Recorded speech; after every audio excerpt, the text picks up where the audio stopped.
The topic for today is business reasons IT leaders choose Apple. Again, I'm Tad Johnson, Solutions Architect here at Jamf Software, and I'm joined by Dean Hager, CEO of Jamf Software. Thanks, Tad. Happy to be here. And today we're going to talk about a few different items. We're going to first talk about some of the survey results that we've seen talking about user preference and how that fits into the question of supporting Apple devices and some of the forces driving those decisions. Then we'll talk about Apple and enterprise IT and how that relationship has changed over the past few years and look a little bit into the future. Then we'll talk more about some of the details of what we've learned working with lots of customers who are supporting Apple users. And then we'll finish with looking at some of the hard and soft benefits for businesses that are supporting Apple and some of the reasons that IT leaders are choosing to support Apple. And again, we will have some time at the end for Q&A. So if you do have questions, you can submit those through the WebEx tool, and we'll get to as many of those as we can at the end. So first off, talking about survey results. Over the past few years, we've conducted a few surveys, both of IT professionals and of the staff that they support around the world. And what we've looked at is to try to understand more about the driving factors that we see with the growing usage of Apple devices in the workplace. And I think that what's clear here is that the growth in Apple device is really tightly linked to this idea of user preference. So we asked organizations whether it was important or not for employee productivity and for general well-being that they offer a technology choice. So that technology choice might be something like a choose-your-own platform for a computer, or it might be a bring your own device for mobile, or a choose your own mobile device, any combination of that. And what we saw was a clear response that this was viewed as a very important piece for employee productivity to offer a choice. Now this makes sense since we know that if an employee chooses a particular device, they're going to choose the platform they're most comfortable with. So we think that this answer makes sense. Related to that, we then asked, does your organization currently offer a choice of a computer and a mobile device? The good news here is over half, 60%, responded that they do offer this today. Now, of course, there's a gap here between the 60% that responded that they're offering it today and the 73% that think that this is an important priority. But what we've seen is companies like IBM, Cisco, SAP, and Intuit, who have all implemented employee choice programs over the last few years, are really setting the trend, and we expect this to continue to grow as more and more organizations are looking to empower their employees with the devices that they prefer and those that they're going to be most productive with. So this first point, user preference, is really clear. Choice is important. And then we asked a more detailed question about what is driving, what are the top reasons for IT support for the Apple platform in your organization. And what was interesting here is we saw some very clear indications that it's those two top responses of user preference and increased productivity when we asked both about mobile devices, so offering a choice of an iOS device, iPhone or an iPad, as well as a Mac, that user preference and increased productivity is really clearly leading the IT leader's decision point. Now, Dean, in your role, how do you think about this question of user productivity as a factor in business success? Yeah, admittedly, let me just fess up that my answer is going to be a bit philosophical. I think that there's two fundamental types of leaders out there. One is the type of leader that seeks leadership positions to obtain power, for themselves. Oftentimes, these leaders will lead in a more controlling environment. The other type of leader is that person that understands that real leadership is not about obtaining power, but making others powerful. And obviously, I'm a fan of the latter. In fact, I think a critical success factor for any leader is creating an environment where individuals not only are powerful, but feel powerful, feel like they are as productive as they possibly can be, because we've all been in work environments where we haven't felt like we were as productive as we could be, and we know what kind of morale hit that is. But just think if you were part of an organization where every single individual felt that way, felt powerful, felt productive. And I believe that there's a lot of tactics for doing this, but one of the key things that you can do to help people be the most productive that they can be and also feel as productive as they can be is allow them to use or choose the technology that they are most familiar with, the technology that they need the least amount of help on, and the technology that they can get the most done. And really, it's these user choice programs that are driving more and more users to do that. And so therefore, what you see on the screen here, that user preference and increased productivity, I see those two things as really the same thing. Users are choosing a technology because they feel more productive on it. Thanks. Now, looking at this from one more lens, if we look at the broader market context of what's been happening in the past 5 years, when we look at the total number of Apple devices being sold around the world and comparing that to the PC market. Now, granted, this is total Apple devices shipped, which will include, of course, home users as well as business users. What you see is the Mac platform has been steadily growing over the past 5 years, but absolute numbers are still relatively small compared to the PC market. The iPad grew explosively in the first few years after its release, and now it's starting to flatten off a bit. And the iPhone continues to be far and away the most popular device choice. So what we see now in the last year that just ended, 2015, over 300 million Apple devices were sold. And that actually has now exceeded the total PC market in global shipments. So what this indicates is that now there's actually more people who are choosing an Apple device than we see people choosing to purchase a PC every year.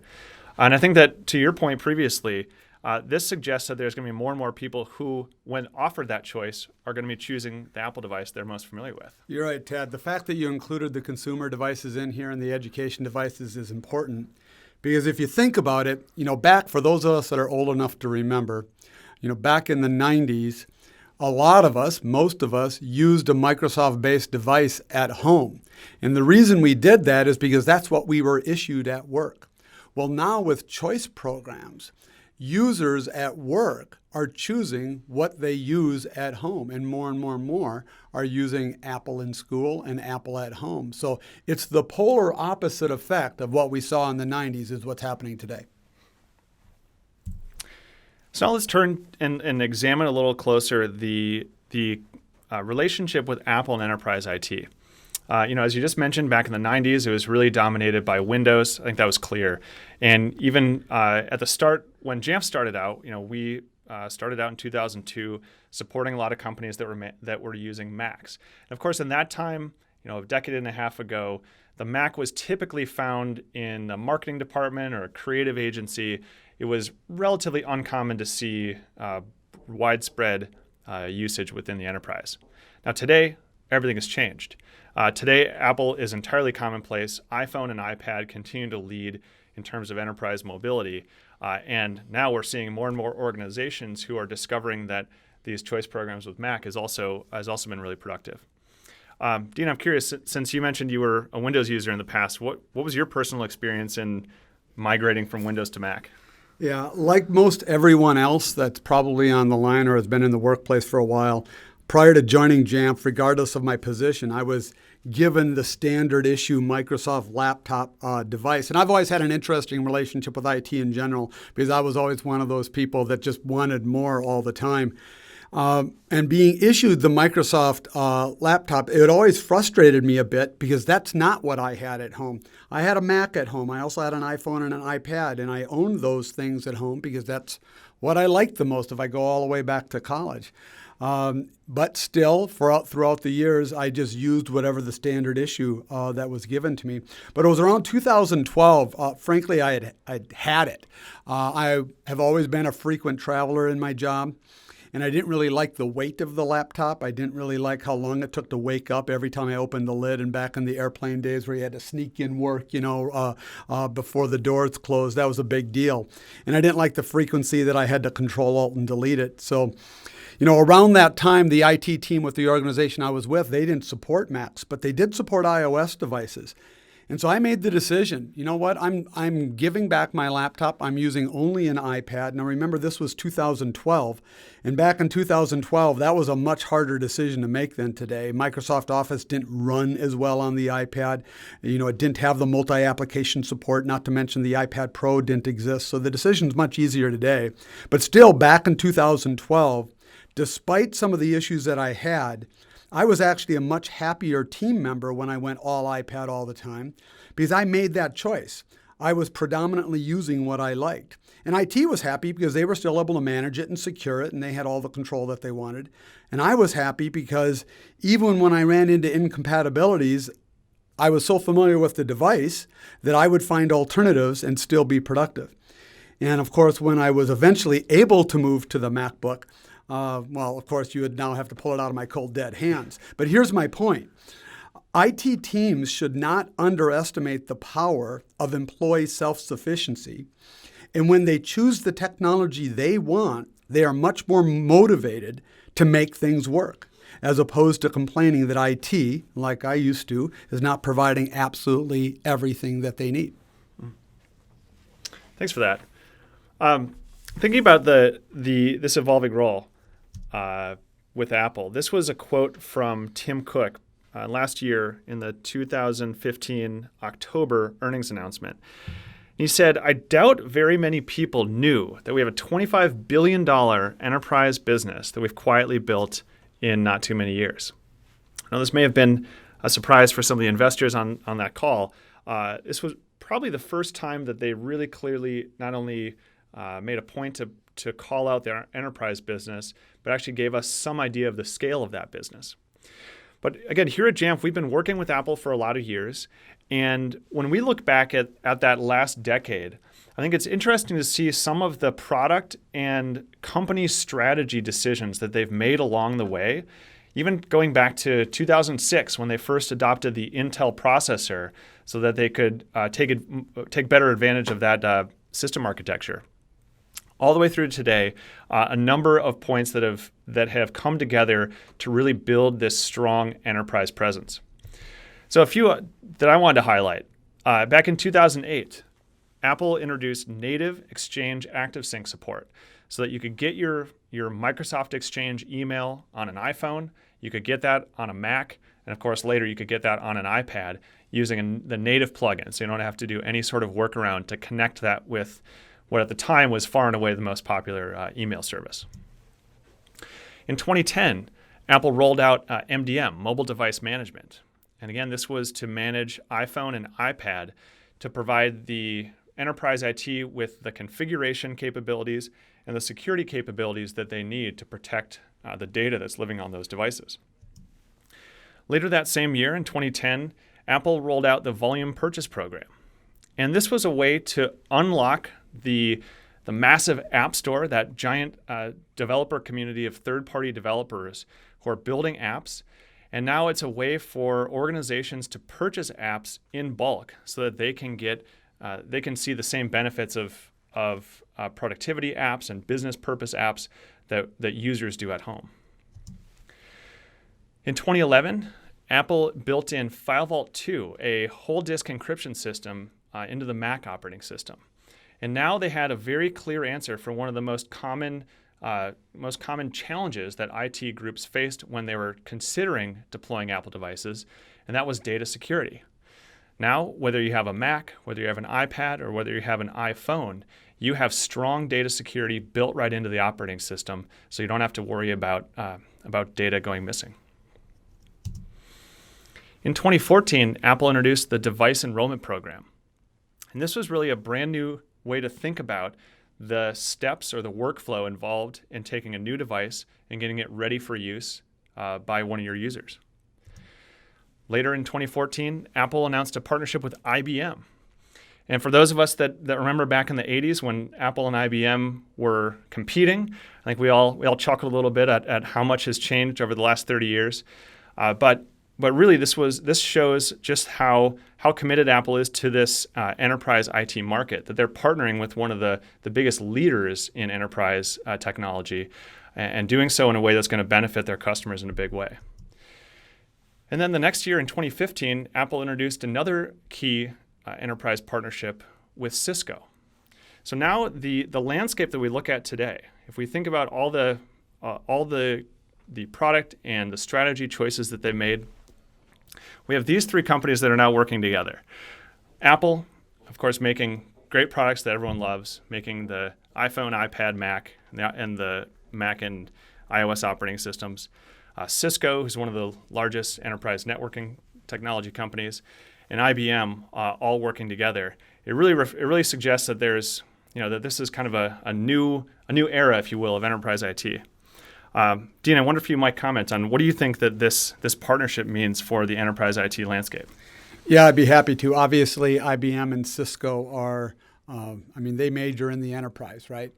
And so I think they'll contribute a lot to how fast and how effective Apple devices run in the enterprise. But before I really give you the answer to that question, I have to, in full disclosure, say that I used to work for IBM for about a decade back in the late 80s and in the 90s. And today, between Cisco and IBM, they're deploying about 100,000 Macs between them using Jamf. And IBM has created a Mac at Work program, Tad, as you already mentioned, where they're out there managing Mac deployments for other organizations, also using Jamf as part of their solution. So obviously, and then of course, our mission statement is to help organizations succeed with Apple. So we're pretty big fans of Apple, Cisco, and IBM. But the simple answer to your question of what is the impact of these types of partnerships on the enterprise, it's this. Enterprise end user productivity is no longer defined by Microsoft. It just isn't. Those days are over. Apple plays a major, incredible role today in the enterprise. And in fact, just a little anecdote on that.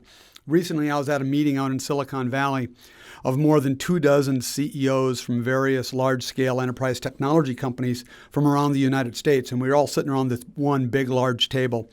And at one point in time during the meeting, I looked around at this huge table, and there was not a single non-Apple device at that table. Not one.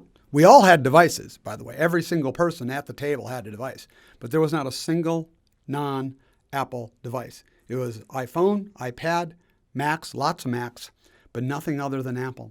And when you compare that to 10 years ago, it's nothing short of a shocking transformation. And I believe it's the tip of the spear. Frankly, I think those that are predicting more an Apple surge in the enterprise, I think they're under-predicting it for some of the things we're going to talk about in a little bit. So now we look at we see that the arrows are pointing in the right direction. Let's talk about the tactics here of what does it look like to support Apple users. So what have we learned from working with the thousands of customers that we support who are doing this in practice today? I'm going to go through just three concepts that we're going to talk about with some of the opportunities for change or opportunities for growth within organizations who choose to take on this mission of supporting Apple. And one of those is it really offers an opportunity to kind of reframe IT's relationship.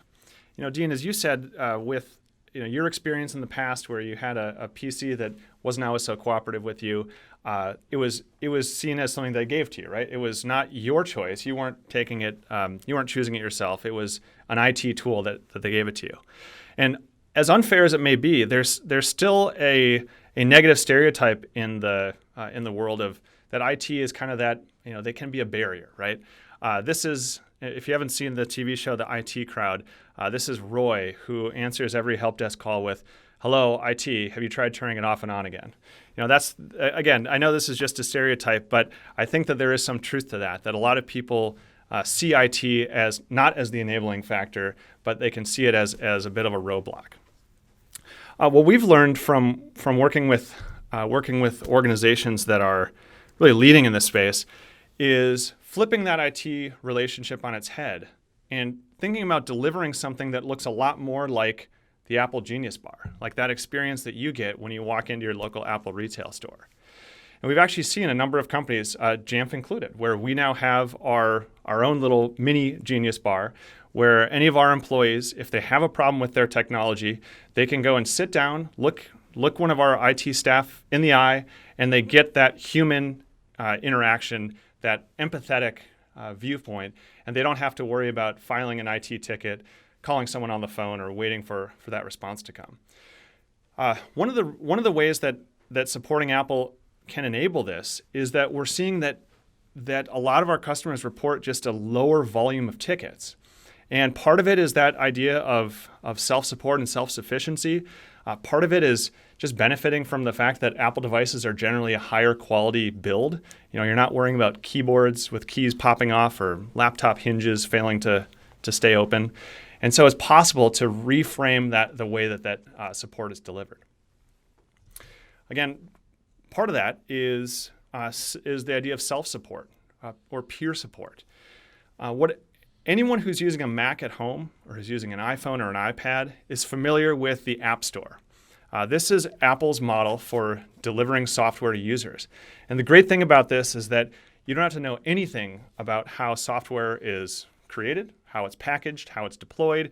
You don't even know that it's sitting out on a cloud server somewhere. All you have to know is that you open up self-service, or you open up the App Store rather, you find the app that you want, you click install, and then it's ready in a few seconds. And for enterprise users, or for enterprise IT rather, you can deliver that same experience. So this is what I see as a Jamf employee. When I open up our self-service IT catalog, I see all the apps that I have available to me. I've got other services. I can install the latest Jamf 2015 Keynote theme. And this has been really helpful for us because it totally eliminates a lot of those common IT help desk tickets.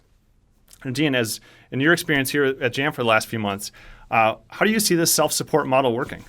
Yeah, first of all, I want to reiterate what you said. That concept of that genius bar works awesome if you don't have a line of 200 people waiting to get to it, right? So you have to get people more self-sufficient in order to really have that high-touch IT support that's available. In terms of how it would work here at Jamf, well, it would work very much like any organization who has decided to deploy a choice program that deploys Macs, assuming that they use Jamf to do it. But the screen that you see in front of you is designed for the purpose of self-sufficiency. Users of Mac at home, now think of using your Mac at home, you're self-sufficient by going and getting what you need from the App Store. The same concept is true on your iOS device. I have 3 daughters. My youngest daughter, she was given a phone at age 13. You had to hit 13 in our family in order to get a phone. But she got an iPhone, and she did her own upgrades to iOS 9 when it came out. She knows to go to the App Store and take care of things. This paradigm of going to the App Store is taught at a very young age. So we've designed the enterprise experience to be very much the same. But it's more than just apps. It's actually that same interface can be used for utilities that are created by IT, of things that IT might come in and type on your command line, for instance. Whatever they would want to perform on your device, they can deploy through the App Store, and the user can implement it just with that one-click install activity, just like they would with either an iOS or a Mac App Store. But the users never actually have to talk to IT to do this or turn their MacBook or their iOS device over. And as I said earlier, don't underestimate a person's desire to be self-sufficient when they choose the technology that's most familiar with them, or that they're most familiar with. So I think this desire to be self-sufficient and the technology that they've chosen, coupled with the deployment of self-service like what you see on the screen, is the reason why Mac users call the help desk less than PC users. As a matter of fact, later we'll make a reference to the IBM implementation, which has been pretty famous, where they were quoted as saying 5% of their Mac users call the help desk and 40% of their PC users call the help desk. And for what it's worth, when that first came out, I tweeted out that observation, and somebody responded to the tweet and said, whoa, wait a second. The only reason they're calling the help desk less is because those are Mac people. They understand their Macs. And I wanted to say, yeah, that's the idea. When people are able to choose the technology they're most familiar with, they want to be more self-sufficient. They need less help. That's the whole idea. And the other thing that supporting Apple offers you is it gives you and IT a chance to rethink some of those workflows that that have been more or less the same for the last 5 or 10 years. and use modern technologies. Apple, of course, famously, they control the whole stack, the hardware, the operating system, all the supporting technologies. And so they can do some really innovative stuff. One perfect example is the device enrollment program. This is a way for IT to get a new device set up, configured, ready to go with the hands of the users without IT ever having to even put hands on it. This is what you're seeing here is actually an example of what a new user gets inside of Jamf. And Dean, I know you were excited when you got your brand new equipment with this little Post-it note. So I'm curious, why are you excited about the device enrollment program? Yeah, this I can't overestimate or overstate how big a deal this is. And a little bit of trivia for all of you out there. When you go out to the Jamf URL, jamfsoftware.com, you actually see this picture out on the website, and there's actually a reason for it. Tad, you've established very well here that when organizations deploy a choice program, more and more users are choosing an Apple Mac. And some organizations don't know until they actually do manage those first few Macs. They don't know what that experience is going to be like until they dip their toe in the water. So I want to just give you an example for all of you out there listening of what my experience was like. I mentioned that I previously had a job, many jobs actually, that issued a Microsoft-based device.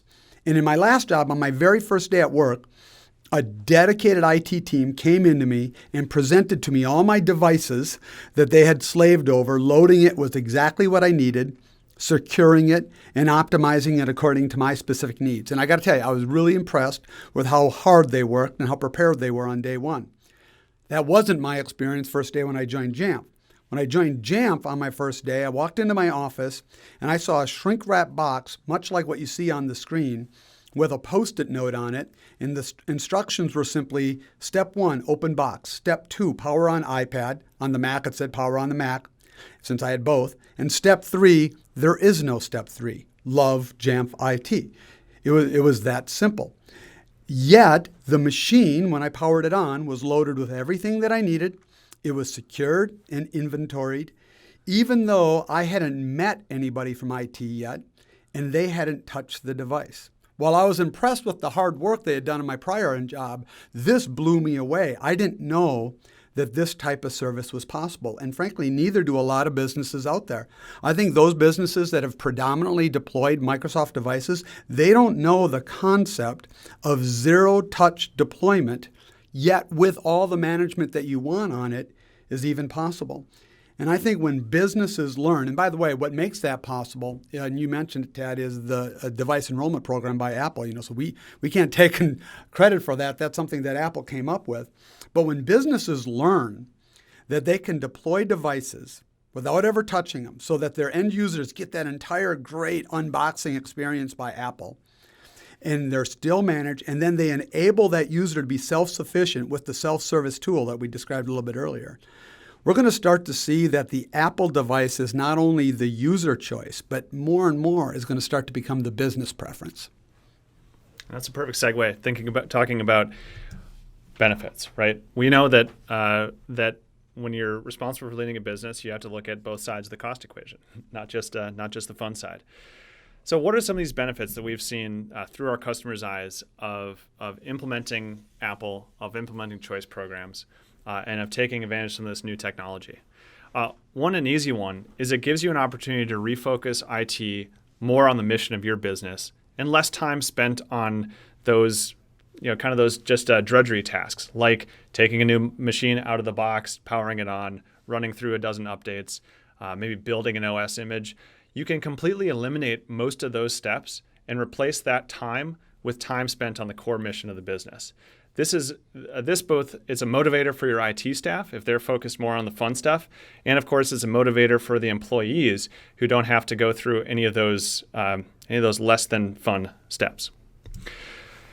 There's also an opportunity here to reduce support costs, whether it's between using those modern technology to do things like zero-touch deployment, the idea of implementing a self-support tool or peer support tool so that you're fielding fewer help desk calls, or simply the fact, like you mentioned, Dean, when a user chooses the technology that they want to use, chances are they know the device better. They know how to support themselves better, and they're much more likely to find the solution on their own rather than reach out and phone the help desk.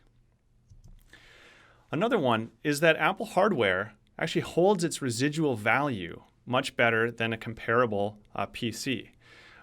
What we've seen from working with customers is that whether they are buying hardware and then an Apple device might have a longer lifespan, so you might get 5 or 6 years out of that device rather than 3 or 4. Or if you're leasing hardware, a lot of our customers report that they're able to get a more favorable leasing arrangement because the financing company that's writing their lease can actually turn around and resell that hardware at the end of their lease term.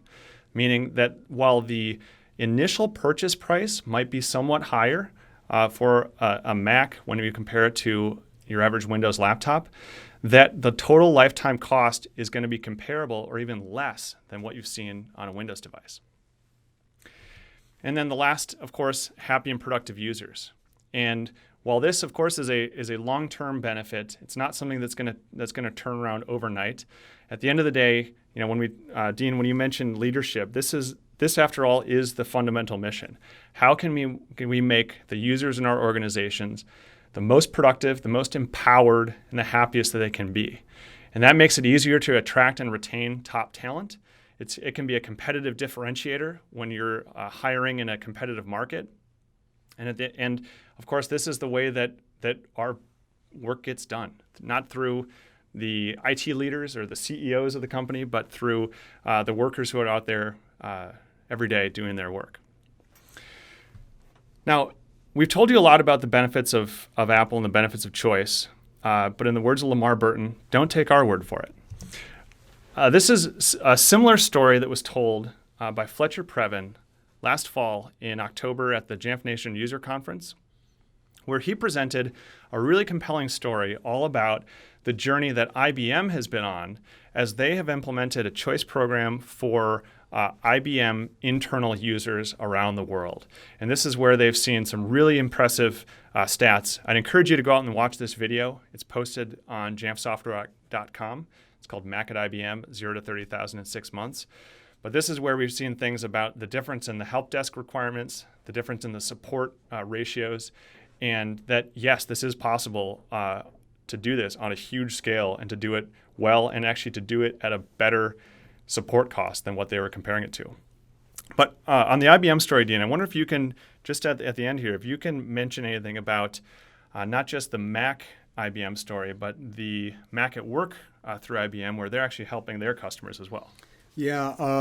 First of all, I got to just take a step back and a quick comment on IBM's implementation. I need to apologize to Fletcher Previn because I think if he's out there watching, he's going to say, hey, guys, wait, it was 30,000 in 4 months, not 30,000 in 6 months. And, of course, they're up to 50,000 now because what they discovered at IBM when they started to offer choice, just as what Tad and I have been saying for some time now, all of a sudden, users came out of the woodwork and said, hey, I want a Mac. I want this at home. And trust me, it does affect job satisfaction at work when you get that device, especially the Macs where there's unbelievable loyalty to it. It's actually a demotivator to receive anything else.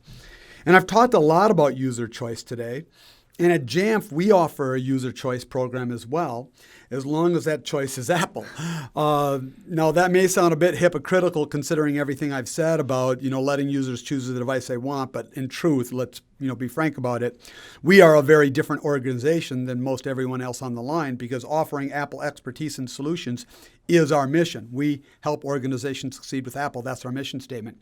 So therefore, we need to use Apple. So questioning why we wouldn't have a non-Apple choice program would be like questioning whether Apple should have a non-Apple choice program. We're simply not going to do that. But as a result of deploying nothing but Apple, frankly, we're kind of spoiled because we forgot what it's like to deploy non-Apple devices, which is why when IBM came along and deployed their now up to 50,000 Macs in a matter of months, and was able to compare that experience to the thousands of employees that they're deploying PCs to, we were to some extent as shocked as everyone else was by the results. It's a tremendous endorsement of the Mac in the workplace by the company who started the PC. I mentioned I worked at IBM back in the late 80s. Sometimes I'm just in shock that this organization is deploying as many Macs as they are. It's an amazing story, really. And now IBM has decided to package up what they've accomplished internally. Now, let me be, there are implementations, and there are good implementations, and there are really good implementations. And when it comes to Mac at IBM, the Office of the CIO under Fletcher's leadership, they did a really good implementation. They presented at our user conference last November, and they had everybody on the edge of their seats. It was really, really well done. And they looked around and said, yeah, we did this really, really well. So they decided to offer what is called a Mac at Work program, where they are actually going out and doing for other companies what they already so impactfully did for themselves. So it's actually an offer for them now, and of course they use Jamf to do that. In other words, as Mac, when they deployed their Macs, in IBM's words, they said every Mac they deploy over a PC saves and makes IBM money. That's every Mac they deploy saves and makes IBM money. They even quantified it on the Apple investor call at $270 per Mac that was deployed. And so they're turning that and doing that for other organizations now. So it's quite a testimonial, and we're happy and very, very honored to be associated with it. Thanks, Dean. Well, this is hopefully this has given you some good insight and some good ideas of what is driving this change as more and more businesses choose Apple and look at these choice programs. But I do want to hold a few minutes here for questions. I know I've got 2 that came in so far. If you have any others, please submit those through the WebEx tool. The first one from Chris. Chris asked, can you comment on the current state of interoperability between Apple and conventional corporate computing choices? And I would say, it's never been easier to integrate Apple devices into a corporate environment. We see that, for example, when we look at networking. Even before Apple's announcement that they're partnering with Cisco, Apple devices supported all of the networking standards that would be required to integrate with your enterprise network. Now with Cisco, it's actually getting even better, where in some cases your Apple devices will work better than other manufacturers. On the software question, of course, Microsoft Office is available for Mac, for iPhone, for iPad. And what we've seen is that as more and more customers are implementing cloud technologies, so things like Salesforce.com, as an example, HR tools that are hosted in the cloud, that there's just far fewer examples of software titles that need to be installed on the computer, and more of that productivity is delivered through cloud services, which Apple excels at. Their Safari browser is one of the fastest browsers on the market. Yeah, let me throw in, when applications became browser-based, this got really, really much simpler to do. And, for those wondering, when you go Apple, that doesn't mean that you have to be Apple everything. We're Office 365 users here. That is perfectly fine. Some will say, oh, geez, if I go Apple, I've got to go Keynote and Numbers and Pages as opposed to Microsoft Office. No, Microsoft Office runs fantastic. As a matter of fact, I have got all of those productivity apps for the Mac installed on my Mac, and I've got all of the Office apps deployed on my Mac as well. So I can open anything. I'm actually in a better world than if I were deploying a Microsoft device, because it really doesn't matter the format for me. I can open it and I can use it, and I can use the appropriate tool for whoever I happen to be interacting with. So between web applications, between being able to do both the Apple and Microsoft productivity tools, and between having organizations like Cisco now say iOS is going to run better on a Cisco network, I don't know, it's pretty darn good out there. Yep. The next question that came in was a question about how does this software integrate with an Apple server as a standalone system?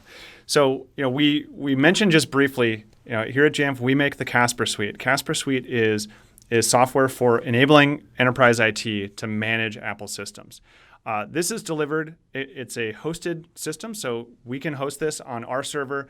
We can also deliver it as an on-premise solution if you prefer that. But the Casper Suite is its own standalone system. It does not require an Apple server to work. And what it does is it communicates with all of the Mac, iPad, iPhone devices in your environment to configure those, do that setup and deployment step. It integrates with device enrollment program. It integrates with the volume purchase program. And it's your one tool for doing all the IT management that you need to make this all possible. And of course, for users, it's also that's how we create that self-service app catalog as well, is using the Casper Suite tools. Yeah, and as far as security goes, let's not forget also where the heaviest amount of malware and viruses and all those types of things are targeted. There is just a kind of a reassurance or a comfort that you have when you're using a Mac. The other question was best practice question.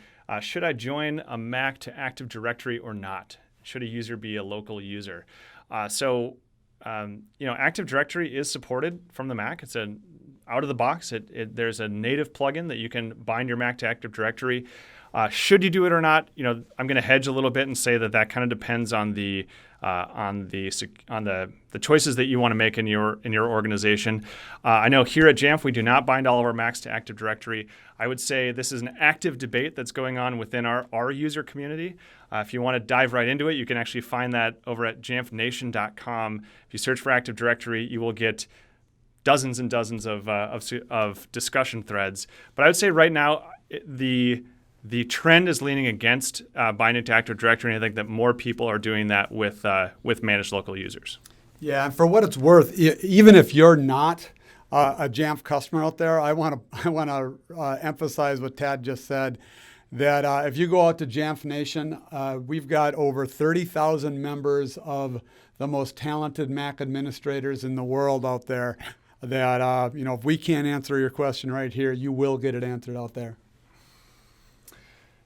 And I see there's a couple of questions of folks who looks like you're interested in getting more information or connecting with an engineer in your area. So I am capturing all the questions here through WebEx. So we will connect you so you can have that individual conversation with someone in your area to learn more about the Casper Suite.